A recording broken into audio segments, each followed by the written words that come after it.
हरे कृष्णा। आज शरद पूर्णिमा है। काल से शुरू होगा कार्तिक मास। इसको दामोदर मास कहा जाता है।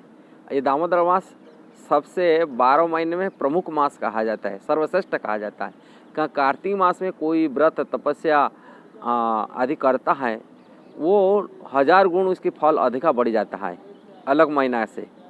और ये कार्तिक महीना में दामोदर मास में यदि इसकी अधिष्ठात्री देवी श्रीमती राधा रानी है, इसीलिए इसी महीना में राधा दामोदर को विशेषकर दीपदान दिया जाता है। सवेरे उठना, प्रातः स्नान करना, दीपदान देना, तुलसी में पानी देना, तुलसी परिक्रमा करना और विशेषकर दामोदराष्टक को पाठ करना, गोपी गीत गाना, ये सबसे बहुत पुण्यमय कर्म।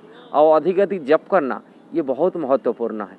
जितना जप करना, नियम सेवा रूप में जप करते हैं, जैसे जो 4 मास का चतुर्मास जो फल होता है वो फल यदि कार्तिक व्रत कर लेता है वो फल को प्राप्ति कर लेता है। 4 महीना की फल यदि 4 चतुर्मास यदि नहीं कर पाया, कोई यदि कार्तिक मास को व्रत पालन कर दिया वो फल को प्राप्ति कर लेगा। और इसमें लास्ट 5 दिन को जो होता है भीष्म पंचक कहा जाता है। इसलिए इस साल तो 6 दिन पड़ रहा है, कारण इसी दिन 6 दिन जिस साल पड़ता है वो भगवान जगन्नाथ जी का ये विशेष रूप दर्शन होता है। इसको नागार्जुन वेश कहा जाता है। जगन्नाथ जी का 6 साल पंच को भीष्म पंचक यदि होता है तभी वो नागार्जुन वेश में भगवान की विशेष दर्शन मिलता है।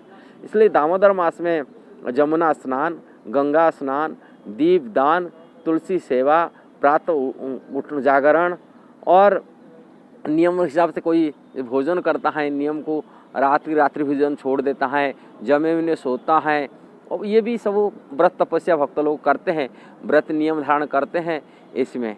और कोई हविषार न खाए कि अपनी भजन करता है, कोई एक टाइम का ही भजन करता है, और कोई परिक्रमा करता है नियम हिसाब से। नियम सेवा इसको कहते हैं। नियमित रूप में परिक्रमा करते हैं, नियमित रूप में जमुना स्नान करते, तीर्थ स्नान करते हैं।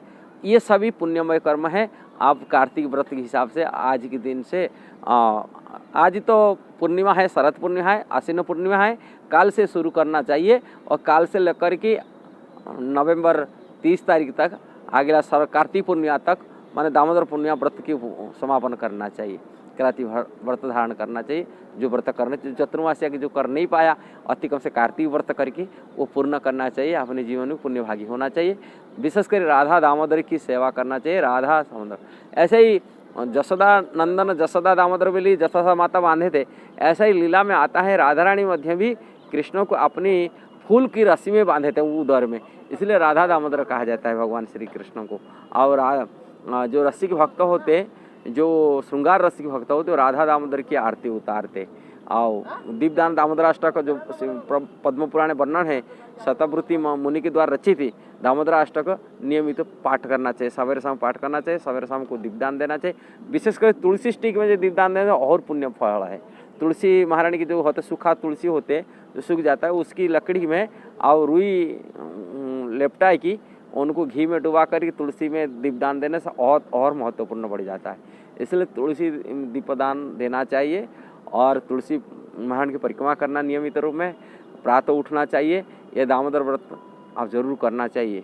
इसलिए वीडियो जरूर किया। यदि ये अच्छा वीडियो लगा आप जरूर शेयर करना, सब्सक्राइब करना, लाइक कमेंट देना। हरे कृष्णा। जय श्री प्रभुपाद।